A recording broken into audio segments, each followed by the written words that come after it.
الحمد لله وكفى والصلاة والسلام على سيد الرسل وخاتم الأنبياء وعلى آله وأصحابه الذين أوفوا عهدا الذين هم خلاصة العرب الأربع وخير الخلائق بعد الأنبياء. ما بعد فأعوذ بالله من الشيطان الرجيم. بسم الله الرحمن الرحيم.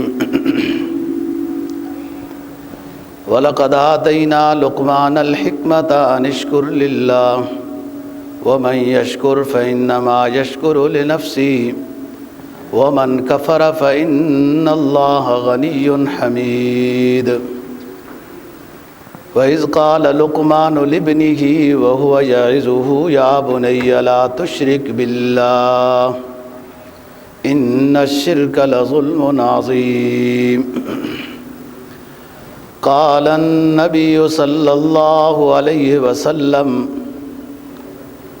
مروا صبيانكم الصلاة ل7 سنين واضربوهم ل10 سنين وفرقوا بينهم في المضاجع.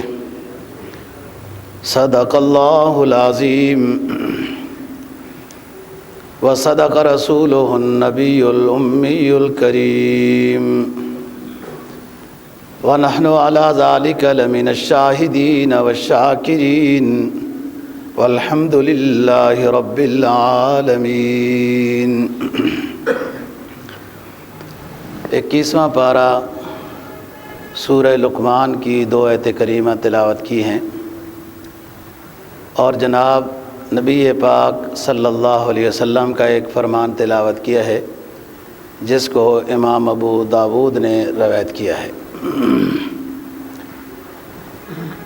فرمایا اللہ رب العزت نے وَلَقَدْ آتَيْنَا لُقْمَانَ الْحِكْمَةَ أَنِ اشْكُرْ لِلَّهِ.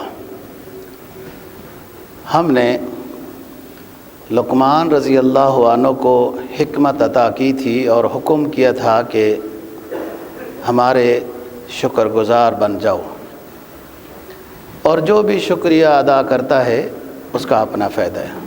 اللہ تو بے نیاز ہے. وَإِذْ قَالَ لُقْمَانُ لِابْنِهِ وَهُوَ يَعِظُهُ يَا بُنَيَّ لَا تُشْرِكْ بِاللَّهِ. حضرت لقمان رضی اللہ عنہ نے اپنے بیٹے کو سمجھایا اور وصیت کی کہ اے بچے، اللہ کی ذات اور صفات میں کسی کو شریک نہ بنانا. ان الشرک لظلم عظیم. شرک بڑا ظلم ہے. جناب نبی پاک صلی اللہ علیہ وسلم کے فرمان کا مفہوم یہ ہے، آپ نے فرمایا مروا صبیانکم الصلاۃ. بچوں کو، چھوٹے بچوں کو نماز کا حکم دو. ل7 سنین، جب 7 سال کے ہو جائیں. واضربوہم، اور اگر سستی کریں تو ان کو تنبیہ کرو، تھوڑا بہت مارو. ل10 سنین، جب 10 سال کے ہو جائیں، یعنی 10 سال میں ہو جائیں تو وہ نماز کے پابند ہونے چاہیے. 10 سال میں 2 حکم ہو گئے، ایک تو نماز پر سختی کا اور دوسرا وَفَرِّقُوا بَيْنَهُمْ فِي الْمَضَاجِعِ، اور بچوں کے بستر جدا جدا کر دو، اکٹھے نہ سوئیں. گزشتہ جمعہ چھٹی تھی، اس سے پہلے ہم اولاد کی تربیت سے متعلق بات کر رہے تھے. اسی سلسلے میں آج کی گزارشات بھی عرض کرنی ہے کہ حضرت لقمان رضی اللہ عنہ نے اپنے بیٹے کو جو نصیحتیں کی ہیں، اللہ تعالیٰ نے ان کو وحی بنا کر نبی پاک صلی اللہ علیہ وسلم پر نازل کیا، اور ہمیشہ کے لیے یہ وصیتیں، یہ نصیحتیں ہمارے لیے بھی باعث تقلید ہیں اور قیمتی نصیحتیں ہیں. یہ سورہ لقمان کا دوسرا رکوع ہے. اس دوسرے رکوع کی پہلی آیت کریمہ میں تو حضرت لقمان رضی اللہ تعالی عنہ کا تعارف بیان کیا ہے پہلی ایک آیت میں۔ آگے پورے رکوع میں حضرت لقمان نے جو اپنے بیٹے کو نصیحتیں کی ہیں ان کا ذکر ہے، اور یہ کل 10 نصیحتیں ہیں۔ ایک والد کو جو اپنی اولاد کے بارے میں دنیاوی لحاظ سے فکر مند ہونا چاہیے کہ اس کی زندگی اچھی ہو، پرسکون ہو، محتاج نہ ہو، عزت مند ہو، اس سے کہیں زیادہ والدین کو اپنے بچوں کی آخرت کی فکر کرنی چاہیے اور ان کی ایسی تربیت کر کے جائیں کہ ان کا اپنا بھی اس میں فائدہ ہو اور والدین کے لیے بھی وہ صدقہ جاریہ بن جائے۔ یہ تبھی ہو سکتا ہے کہ جب اولاد کی اچھی تربیت کی جائے اور انہیں اپنے زندگی میں ہی انہیں نیک وہ دیکھ رہا ہو کہ یہ اچھے ہیں۔ اب دیکھو 7 سال کا بچہ تو بہت ساری چیزیں نہیں سمجھتا، لیکن فرمایا کہ اس کو نماز کا حکم دو، مرو اولادکم۔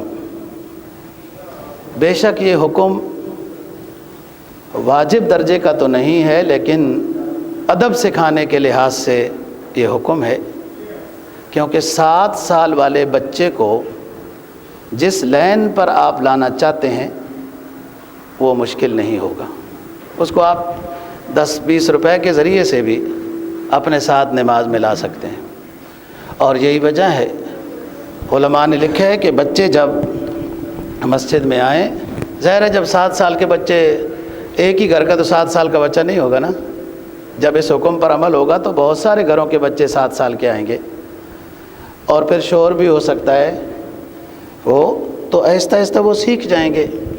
اگر اس وقت بچوں کے شور سے ڈریں گے یا بچوں کے بارے میں یہ کہیں گے نہ لاؤ مسجد میں، کئی بعض جگہوں میں شور بھی شروع ہو جاتا ہے، تو بچے کیسے سیکھیں گے؟ کوئی بات نہیں ہے۔ اب آپ کو میں ایک اور بات بتاتا ہوں۔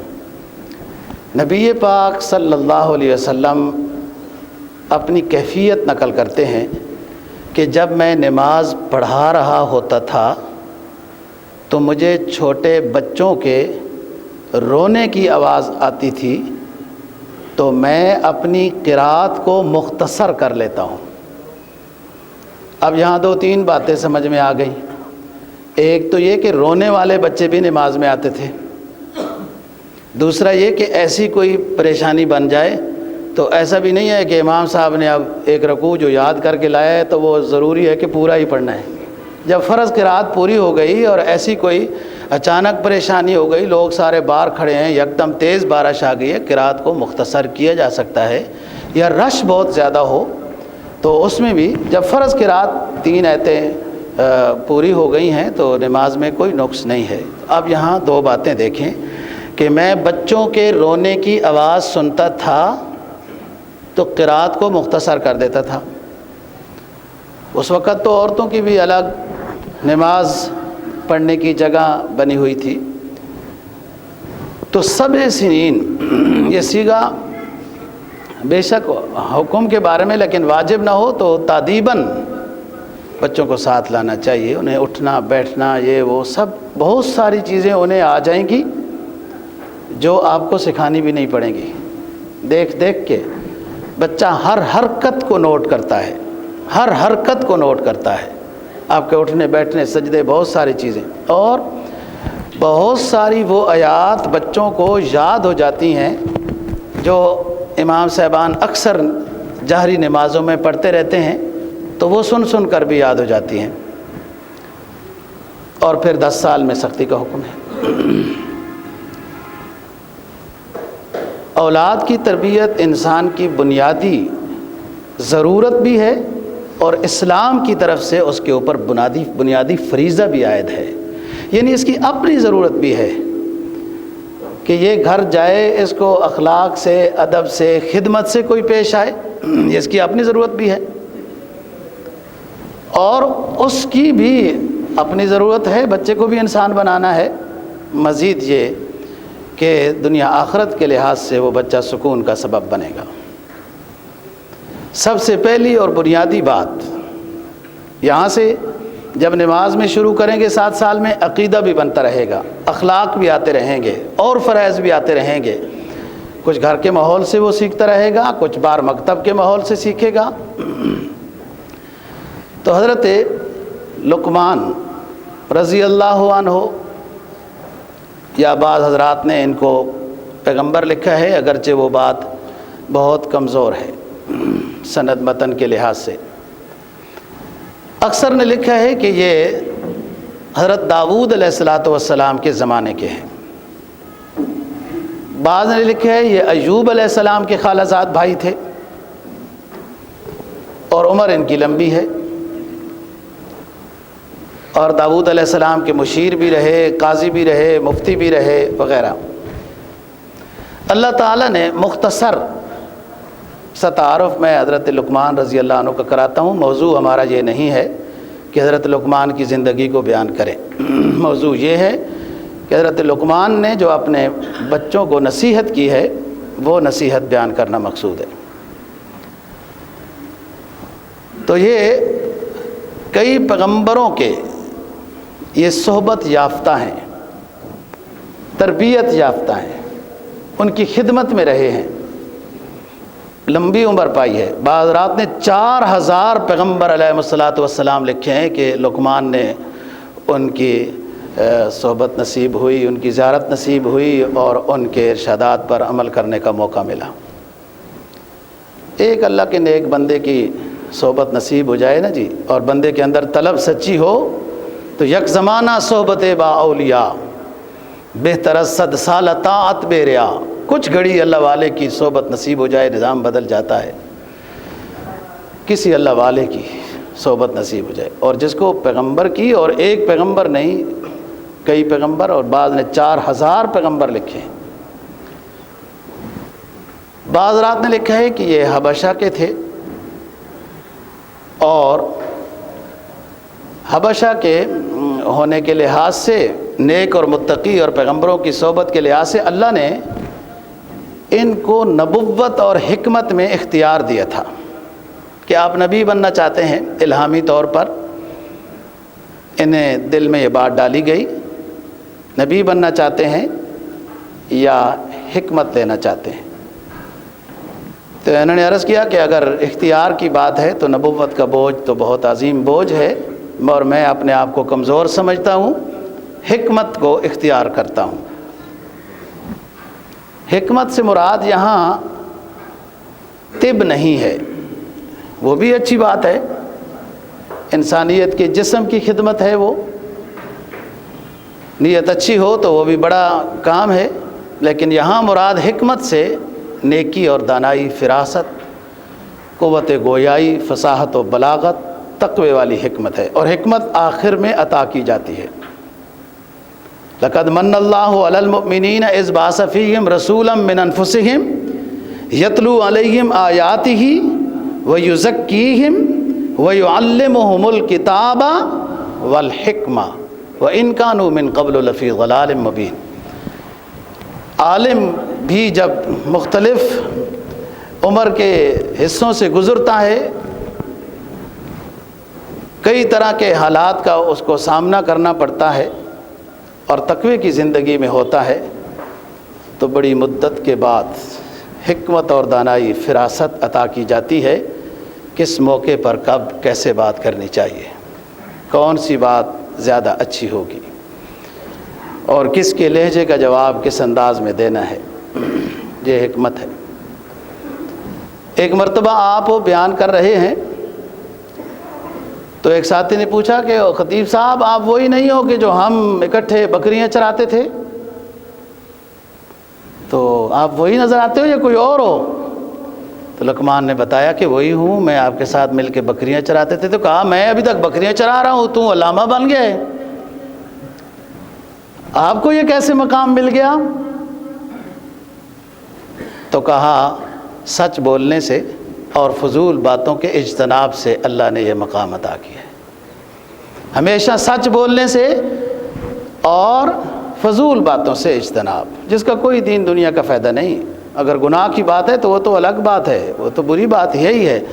عام لا یعنی گفتگو جس کا دین دنیا کا کوئی، من حسن اسلام المرء، حدیث کیا کہتی ہے؟ من حسن اسلام المرء ترکہ ما لا یعنیہ، خوبصورت اسلام اس شخص کو حاصل ہوا ہے کہ جو لا یعنی باتوں کو بھی چھوڑ دیتا ہے، اپنے وقت کو سمجھتا ہے۔ کسی نے اور مقام پہ پوچھا کہ آپ کو اللہ نے یہ مقام کیسے عطا کیا کہ آپ گھنٹوں بات کرتے رہتے ہیں، لوگ بڑے ادب و احترام سے یکسوئی سے سنتے رہتے ہیں؟ تو فرمایا کہ 2-4 چیزیں مجھے جو انبیاء علیہ الصلوۃ والسلام کی صحبت سے نصیب ہوئی ہیں ان کی میں نے پابندی کی ہے، اور اس کی برکت سے اللہ مجھ سے بھی انبیاء کا کام لے رہا ہے کہ میں ہمیشہ زبان کی حفاظت کی، نگاہ کی حفاظت کی، شرمگاہ کی حفاظت کی، حلق کی حفاظت کی۔ حلق سے مراد یہ ہے کہ حرام کھانے سے اجتناب کیا ہے۔ یہ 4 چیزیں ہیں جن کی حفاظت کی، اور 3 کام مزید کیے: امانت، دیانت، وعدہ، اس کی پاسداری کی ہے، مہمان کا حق الوصا خیال کیا ہے، اور پڑوسی کے حقوق کا بھی لحاظ رکھا ہے۔ یہ 7 کام ہیں جو میں نے سیکھے ہیں انبیاء علیہ الصلوۃ والسلام کی صحبت میں رہ کر، اور ان پر پابندی کی ہے تو اللہ نے یہ مقام عطا کیا ہے۔ میں نے بتایا ہے کہ داؤد علیہ السلام کے زمانے میں یہ مفتی اور قاضی کے عہدے پر بھی رہے ہیں، پھر آخری زمانے میں انہوں نے معذرت کی کہ میں کچھ عرصہ بالکل ہی یکسوئی میں اللہ اللہ کرنا چاہتا ہوں۔ جب یکسوئی میں اللہ ہوتا ہے نا جی، وہ ایک ہی لفظ اللہ کافی ہو جاتا ہے دھلائی کے لیے، اور ہمارے جیسے لگے بھی رہیں تو پھر بڑی مدت لگتی ہے دھلائی میں۔ آج کی گزارشات جو ہیں وہ حضرت لقمان رضی اللہ عنہ کا مختصر سا تعارف کرانے کے بعد ان کی وہ نصیحتیں ذکر کرنی ہیں جو قرآن نے بیان کی ہیں، ورنہ ان کی نصیحتیں جو تاریخ میں یا اور کتب میں جو موجود ہیں وہ ہزاروں ہیں، بڑے بڑے بیانات اور اچھی نصیحتیں ہیں، لیکن جو قرآن نے ان کی نصیحتوں کو ذکر کیا ہے وہی اگر ہمارے عمل میں آ جائیں تو ہماری کشتی پار کنارے پہ لگ جائے گی، ہم کامیاب ہو جائیں گے۔ پہلی نصیحت ہے، فرمایا وَإِذْ قَالَ لُقْمَانُ لِابْنِهِ وَهُوَ يَعِظُهُ يَا بُنَيَّ لَا تُشْرِكْ بِاللَّهِ۔ اس رکوع میں کل 10 نصیحتیں ہیں جتنی بیان ہو گئیں۔ وَعَظَ يَعِظُ، وعظ، اس وعظ کو کہتے ہیں، اس نصیحت کو کہتے ہیں کہ نصیحت کرنے والے کے اندر درد ہو، فکر ہو، اس طلب سے، اس تڑپ سے نصیحت کر رہا ہو کہ لوگوں کو اللہ کرے بات سمجھ آ جائے، اور سننے والوں میں طلب کی نیت ہو۔ 2 روشنیاں ہوں تو تب چیز نظر آتی ہے۔ انسان کی اپنی روشنی اور ظاہر کی روشنی، 2 روشنیوں کے بعد ہمیں یہ کچھ نظر آ رہا ہے۔ اگر ظاہری طور پر بہت ساری لائٹیں ہوں لیکن یہ بندہ نابینا ہو تو اتنی لائٹوں کا کوئی فائدہ نہیں، یا یہ بندہ تو بینا ہے لیکن رات کا اندھیرا ہے تو بھی نظر نہیں آئے گا۔ 2 روشنیاں دیکھنے کے لیے ضروری ہیں۔ واعظ کے اندر بھی تڑپ ہو، حکمت اور دانائی ہو، قرآن حدیث جانتا ہو کہ اس کو پتہ ہے کس چیز کی تبلیغ کرنی ہے، پیغمبرانہ طریقہ کیا ہے۔ اقبال مرحوم اسی کو کہتا ہے، نہ واعظ قوم کی وہ پختہ خیالی نہ رہی، وہ برق طبعی نہ رہی، شعلہ مقالی نہ رہی، رہ گئی رسم اذان روح بلالی نہ رہی، فلسفہ رہ گیا تلقین غزالی نہ رہی۔ کہ کچھ نقص واعظ میں بھی ہوتے ہیں۔ اور اس جگہ میں جہاں واعظ دوسروں کے اوپر تنقید کرے نا جی، مقتدی بڑے خوش ہوتے ہیں، بڑے خوش ہوتے ہیں، کیونکہ ان کا تو مسئلہ ہی کوئی نہیں، انہوں نے تو صرف سننا ہے اور واہ واہ کرنی ہے، بات ان کی ہو رہی ہے۔ اور اگر آداب معاشرت کی بات ہو نا جی، آداب معاشرت جس میں امام یہ کہ جھوٹ نہ بولو، سچ بولو، بد نظری نہ کرو، انسان بن جاؤ، غلط کاریوں سے باز آؤ، اپنے گھروں میں بھی اسلام لاؤ، تو مولوی کو باتیں کو نہیں آتی، اس کو تقریر ہی نہیں آتی۔ سب سے مشکل موضوع ہے جس پر میں بات کرتا ہوں ہمیشہ، اور وہ ہے معاشرے کی اصلاح۔ یہ ادھر سے شروع ہوتی ہے، ادھر سے، اپنے سے، اور اصل یہی ہے کہ فرد کی اصلاح ہو، اجتماع کی اصلاح ہوتی ہے۔ ہر شخص اپنی اصلاح کی فکر کرے، میرے اندر نقص کون سا ہے، تو ہر معاشرہ درست ہو جاتا ہے۔ اور پھر اسلام اسی جگہ پر سبق کو ختم نہیں کرتا، اپنی فکر کے ساتھ جہاں تک ہو سکتا ہے دوسرے کی فکر کرنی ہے، ان کو بھی سکھانا ہے۔ ابھی آپ سبق میں سنیں گے۔ تو واعظ اس نصیحت کو کہتے ہیں جس میں درد ہوتا ہے، اس میں طلب، اور سننے والوں میں طلب ہو اور بیان کرنے والے میں تڑپ ہو۔ یہ اللہ نے سب سے اونچی تڑپ انبیاء علیہ الصلوۃ والسلام کو عطا کی ہے، حتیٰ کہ اللہ کو جبرائیل بھیجنا پڑا کہ اے نبی آپ اتنے فکر مند ہیں کہ ان کے ایمان نہ لانے کی وجہ سے اپنے آپ کو ہلاکت میں ڈال دیں گے۔ فَلَعَلَّكَ بَاخِعٌ نَفْسَكَ عَلَىٰ آثَارِهِمْ إِن لَّمْ يُؤْمِنُوا بِهَٰذَا الْحَدِيثِ أَسَفًا۔ اے پیغمبر ہمیں تو خطرہ لگنے لگ گیا ہے کہ ان کے ایمان نہ لانے کی وجہ سے آپ اپنے آپ کو کہیں ہلاکت میں نہ ڈال دیں، اتنے پریشان ہوتے ہیں۔ یعنی پیغمبر کو تو بھیجا اس لیے گیا ہے کہ لوگوں کو نصیحت کریں، تو اس میں طلب تڑپ ہو، لیکن اتنی زیادہ کہ اللہ کو اس میں وہی بھیجنی پڑی کہ بہت زیادہ بھی آپ پریشان نہ ہوں، آپ نصیحت کرتے جائیں۔ بلغ ما انزل الیک من ربک۔ اور دوسری جگہ فرمایا لست علیہم بمسیطر، لیکن ادھر کیا فرمایا سورہ اعلیٰ میں؟ ذکر، نصیحت بار بار ہوتی رہنے چاہیے، ایک دن اثر کرے گی۔ مزاج مختلف ہوتا ہے، طبیعت انسان کی مختلف ہوتی ہے، جس طرح بیان کرنے والے کی ہے ایسی سننے والے کی بھی ہے۔ کہ آج بیچارہ گھر سے تھکا ہوا آیا، پریشان حال آیا، بیگم نے کئی گلے شکوے کر کے بھیجا، وہ بے شک بیٹھا رہے، قرآن حدیث بیان ہوتا رہے، اس کا دماغ تو ادھر ادھر وہ جھونکوں میں ہی ہوگا۔ تو یہی بات مولوی صاحب کے ساتھ بھی ہو سکتی ہے کہ وہی یکسوئی کے ساتھ اگر نہیں آیا کہ آج 3 لاکھ بل آیا ہوا ہے، آج فلان آیا ہوا ہے، یہ پریشانیاں دماغ میں سوار کر کے بیٹھے گا تو بیان میں بھی ادھر ادھر ہچکولے کھاتا رہے گا۔ دونوں میں تڑپ ہوگی کہ اب یہ تو ظاہری میں روشنی کی بات کر رہا تھا، یہی روحانی روشنی کی بات ہے۔ قرآن نے کہا لا تعمل الابصار ولکن تعمل القلوب التی فی الصدور۔ ہمارے پیغمبر علیہ السلام کی بات سننے والوں میں اکثر نابینے تھے۔ پھر خود ہی قرآن نے اس اشکال کا جواب دے دیا کہ وہ تو بڑے خوبصورت تھے، بڑی پیاری پیاری آنکھیں تھیں، بڑے اچھے رنگ تھے مکہ والوں کے، تو وہ نبینے تو نہیں تھے، ایک آدھ صحابی نبینا تھے۔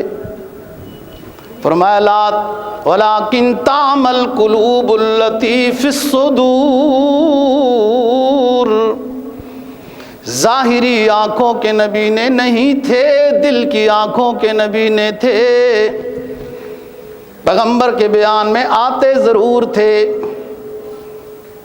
لیکن کہتے کیا تھے؟ وقال الذین کفروا لا تسمعوا لہذا القرآن والغوا فیہ۔ اے کافرو، کافر کافروں کو سمجھا رہا ہے، اے کافرو اس پیغمبر کی بات سننے کے لیے آئے ہو تو شور مچاؤ، بات تاکہ سمجھنے سننے میں نہ آ سکے، وضو بنانے آؤ، زور سے جوتے پھینکو ڈیکسوں پہ، پتہ ہی نہیں ہے کہ بیان ہو رہا ہے، قرآن و حدیث کا درس ہو رہا ہے، موبائل بج گیا، خیریتیں پوچھی جا رہی ہیں، ہدایات دیے جا رہے ہیں، قرآن و حدیث کا ادب رخصت ہو گیا تو پھر سکون بھی رخصت ہو گیا۔ وقال الذین کفروا لا تسمعوا لہذا القرآن والغوا فیہ لعلکم تغلبون۔ قرآن نے کفار کا یہ عمل بد نقل کیا ہے کہ کافر کافروں کو کہتے ہیں پیغمبر اسلام کی بات سننے آؤ، لیکن طلب کی نیت سے نہ آؤ، شور مچاؤ لعلکم تغلبون، ہو سکتا ہے کامیاب ہو جاؤ، ہو سکتا ہے او کافرو تم اپنے مشن میں کامیاب ہو جاؤ کہ پیغمبر بیان کرنا چھوڑ دے۔ یہ ہوتا رہا تو اسی کو قرآن نے کہا لا ولکن تعمل القلوب التی فی الصدور، طلب دونوں طرف، ایک بیان کافی ہوتا ہے، جو طلب کی نیت سے آئے نا جی، ایک بیان کافی ہوتا ہے، نظام بدل جاتا ہے، زاویہ بدل جاتا ہے، طلب کچھ اور ہو تو پھر نہیں ہو سکتا، پھر پیغمبر کی تقریر کا بھی کوئی فائدہ نہیں ہے۔ تو بات یہ ہے، واضح یعظ کی بات بتا رہا ہوں کہ درد کی بات جو ہوتی ہے واعظ کی، اس کو واضح یعظ کہتے ہیں۔ ایک خطاب ہوتا ہے، خطاب، دوسروں پر تنقید اور اتار چڑھاؤ ہوتا ہے، بس وہی کچھ ہو جاتا ہے، اصلاح نہیں ہوتی۔ ادھر والے پھر دوسرا ایک مولوی صاحب منگواتے ہیں جو ادھر کی طرف زیادہ صحیح نشانہ لگائے اور لوگ بھی خوش ہوتے۔ اللہ تعالی ہم سب کو قرآن حدیث سمجھنے کی صلاحیت اور توفیق نصیب فرمائے۔ فرمایا وَإِذْ قَالَ لُقْمَانُ لِابْنِهِ وَهُوَ يَعِظُهُ يَا بُنَيَّ لَا تُشْرِكْ بِاللَّهِ۔ گھر سے تبلیغ ہے نا، قُوا أَنفُسَكُمْ، دوسرے کو تبلیغ کرنا دوستو آسان ہوتا ہے، اسے ہمارے عیب کا پتہ نہیں ہوتا۔ گھر سے تبلیغ کریں گے نا تو سارے عیب، بچوں کو کہیں گے گالیاں نہ دو، بیگم کو کہو سختی نہ کرے تو وہ خود کہے گی تو کیا کرتا رہتا ہے۔ گھر سے اس لیے تبلیغ ہے کہ اپنے آپ کو نمونہ بننا پڑتا ہے۔ یہاں اپنے بیٹے کو نصیحت ہو رہی ہے، یا بنی لا تشرک باللہ، سب سے پہلے عقیدے کی اصلاح ہے۔ اور دوستو یاد رکھو، وہ نیکی جو ہر وقت آپ کے ساتھ ہے، ہر وقت آپ کے ساتھ ہے، وہ نیکی ایمان کی ہے، وہ توحید کی ہے، وہ شرک سے بچنے کی ہے، یہ نیکی ہر وقت آپ کے ساتھ ہے۔ تو پہلی بات جو بچے کو سمجھائی، یا بنی لا تشرک باللہ، اللہ کی ذات میں اور صفات میں ذرہ برابر بھی شریک نہیں کرنا۔ ذات میں معبود ہونے کے لحاظ سے، صفات میں کہ اللہ خالق ہے، اللہ مالک ہے، اللہ رازق ہے، اللہ حیات اور موت کا مالک ہے، وہ یحیی و یمیت ہے، یہ اس کی صفات ہیں۔ کوئی پیر فقیر کچھ بھی نہیں کر سکتا، سب کچھ اللہ کے قبضے میں، وہ دعا کر سکتے ہیں۔ پیر نصیر صاحب رحمہ اللہ تعالی گولڑا شریف والے اپنے بیان میں فرمایا کرتے تھے کہ پیروں کو لوگوں نے مشکل کشا سمجھ لیا، ہمارا تو پیٹ خراب ہو جائے تو اس کو ٹھیک نہیں کر سکتے، ڈاکٹر کے پاس جاتے ہیں، دوائی لیتے ہیں، پیر اپنے پیٹ کو نہیں ٹھیک کر سکتا اور لوگوں کو بچے دینے کا ٹھیکیدار بنا ہوا ہے، اور عوام بھی جو ہے وہ اس طریقے سے ہے کہ جناب وہ پیر جی تو فلان تو ادھر جانا ہے تو ٹھیک ہے۔ صحبت صالح تو اسلام کا حکم ہے، اس کے بغیر اسلام آ ہی نہیں سکتا۔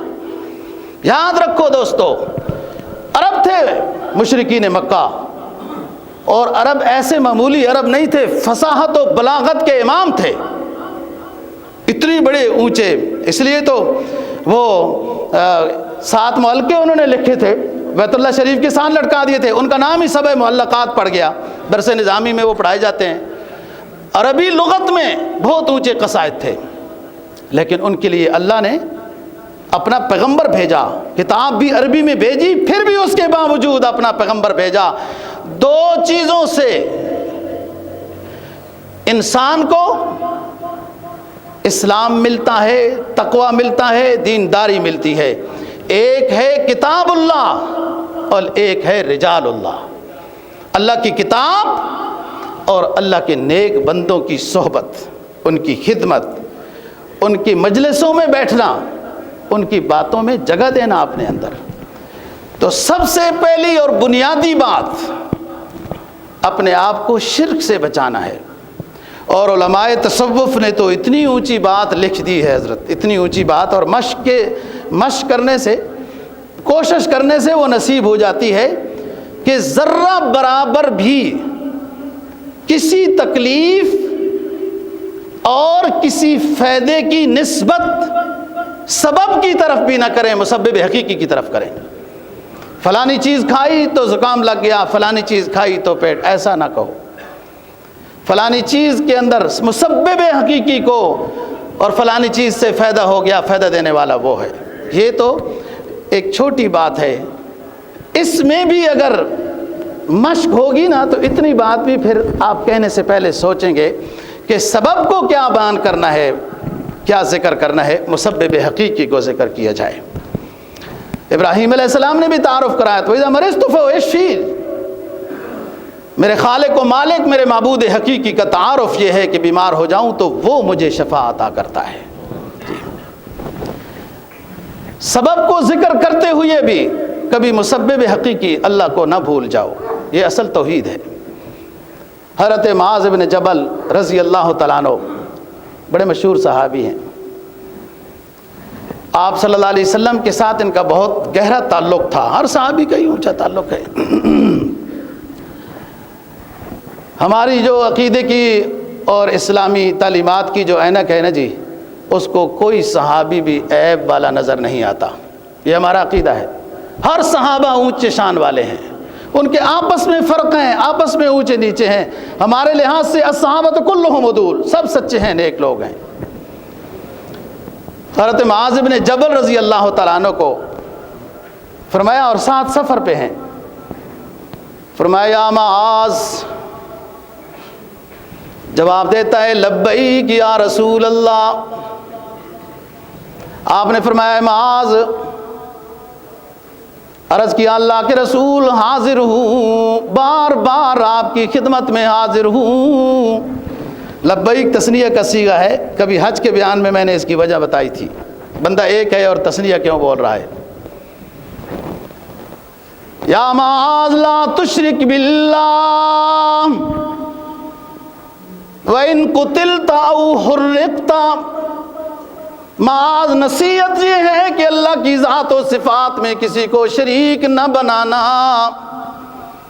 بھلے تجھے جلا دیا جائے یا قتل کر دیا جائے، عزیمت پر عمل کرنا، ذرہ برابر بھی ظاہری لفظ بھی اللہ کی ذات و صفات میں شرک والا نہ بولنا، یہ معاذ ہیں۔ یہ بتایا جا رہا ہے، اگرچہ قرآن نے 14ویں پارے میں موت سے بچنے کے لیے یہ لفظ کہا ہے کہ ظاہری طور پر اگر ایسا لفظ کوئی کہلواتا ہے تو کہہ دو، جس سے کفر شرک ثابت ہوتا ہے۔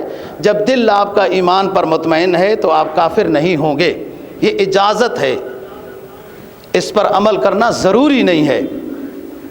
اور عزیمت یہ ہے کہ ظاہری طور پر لفظ بھی، بے شک دل میں ایمان پکا ہے، ظاہری طور پر بھی کفریہ اور شرکیہ لفظ استعمال نہ ہو، کسی کے ڈر کی وجہ سے بھی۔ وہ کیا کرے گا؟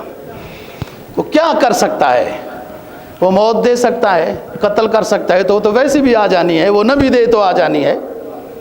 بھائی وہ دیکھو نا، چند منٹ کے صحابی ہیں نا جی، جنہوں نے جادو کا کرتب دکھایا تھا موسیٰ علیہ السلام کے سامنے، اور وہ حقیقت سمجھ گئے، ایمان لے آئے۔ آمنا برب ہارون و موسیٰ کا لفظ کہا ہے، کیا کہ فرعون کو دل میں یہ نہ ہو کہ رب القاہر تو میں ہی رب ہوں نا، انا ربکم الاعلیٰ کا اس کا دعویٰ تھا، صراحت کی، اور اس نے کہا کہ لأصلبنکم فی جذوع النخل ولتعلمن اینا اشد عذابا وابقی، باز آ جاؤ، میں نے تمہیں اجازت ہی نہیں دی ہے کہ تم موسیٰ اور موسیٰ کے رب پہ ایمان لاؤ۔ قال آمنتم بہ قبل ان آذن لکم، کتنا بدبخت اور کند ذہن تھا کہ جس نے تیرے مقابلے میں اللہ پر ایمان لانا ہے اس نے تجھ سے اجازت لینی ہے، اس نے تو اپنے ضمیر سے اجازت لینی ہے، اس کو حق سمجھ میں آ چکا ہے۔ اس نے کہا میں مار دوں گا، سولی پہ چڑھاؤں گا، قتل کر دوں گا، تمہیں سمجھ میں آ جائے گی بات کہ میں کیسی سخت سزا دینے والا ہوں۔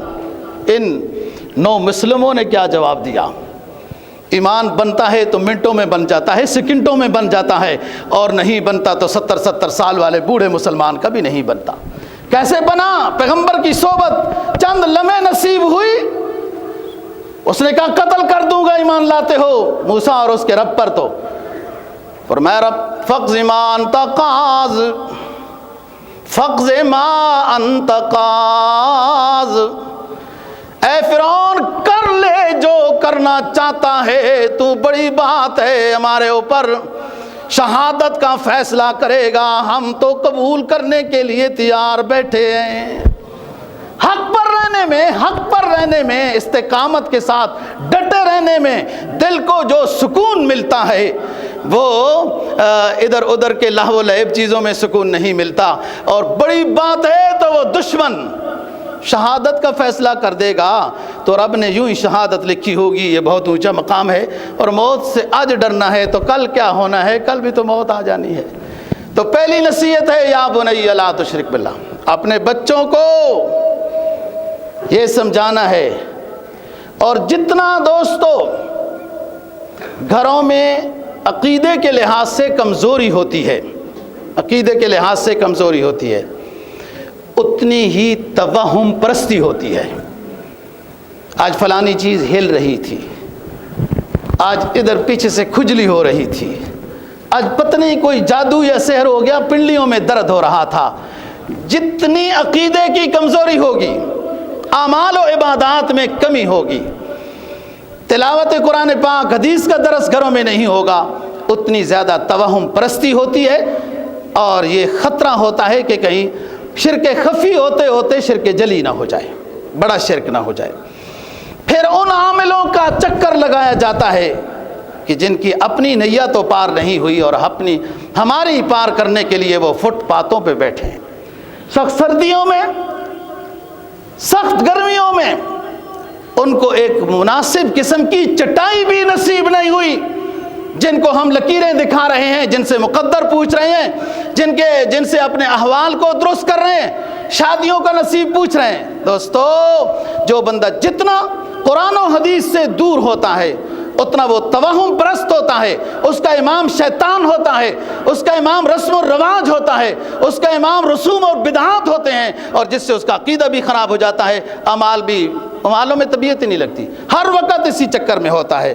تو یہ سب سے پہلی بات گھروں میں یہ نافذ کرنی ہے کہ اپنے عقیدے درست کرو، رسم و رواج سے بچو۔